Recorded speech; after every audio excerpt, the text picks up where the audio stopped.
పంతం నానాజీ గారు అనారోగ్యంగా ఉండి హనుమకొండ జిల్లా భీమదేవరపల్లి ఎంపీడీఓ కార్యాలయంలో జరిగిన సమీక్షా సమావేశంలో మంత్రి పొన్నం ప్రభాకర్ అధికారులకు పలు ఆదేశాలు జారీ చేశారు.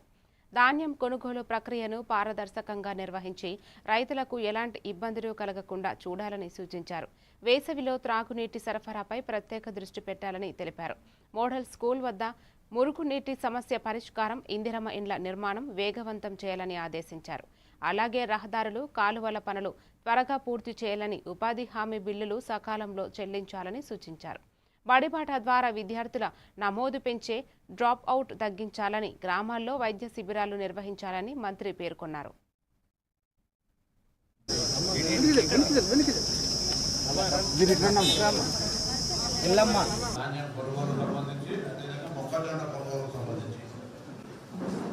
దాని తర్వాత త్రాగునీటికి సంబంధించిన అంశం,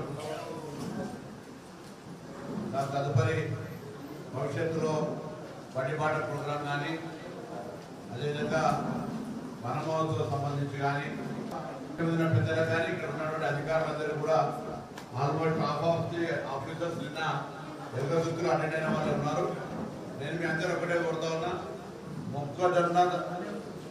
మొక్కజొన్న మరియు ధాన్యం కొనుగోలు సంబంధించి కొంత చెప్పడానికి ప్రయత్నం చేస్తే మనం డౌట్స్ ఉంటే అడుగుతారు. ఒకసారి ఈ రెండు ముఖ్యమైనవి, మిగతా అన్ని ముఖ్యమైన, కానీ ఇప్పుడు ధాన్యం కొనుగోలు, గ్రామ ప్రాంతాల్లో డ్రింకింగ్ వాటర్, మీరు కూడా మా తరఫున వన సంరక్షణ అంటే చెట్ల నాటే విషయానికి వచ్చినప్పుడు వర్షాకాలం వరకు ప్రిపేర్ అవుతారు. స్కూలు బ్యాక్అవుట్స్ లేకుండా, వాళ్ళ స్కూల్ డ్రాప్అవుట్స్ లేకుండా ఉండే విధంగా అడ్మిషన్ల సంఖ్య పెంచే విషయం కావచ్చు, ఆ ఇంజనీర్ మీద కంప్లీట్ చేయడానికి కానీ, హెల్త్ క్యాంప్స్ కూడా కొంత ఇవన్నీ ప్లాన్ చేయడానికి నేను కూడా కొంత క్షేత్రస్థాయిలో ప్రిపరేషన్ చేస్తా ఉన్నాం. But I request all officers, దయచేసి అందరూ కొద్దిగా ఎండాకాలమైనా మార్నింగే వచ్చి మళ్ళీ ఈవినింగ్ పని చేసినా నేనేం ఎండ దెబ్బలా మొత్తం ఎండ దెబ్బ జరగదు తిరగట్లేదు.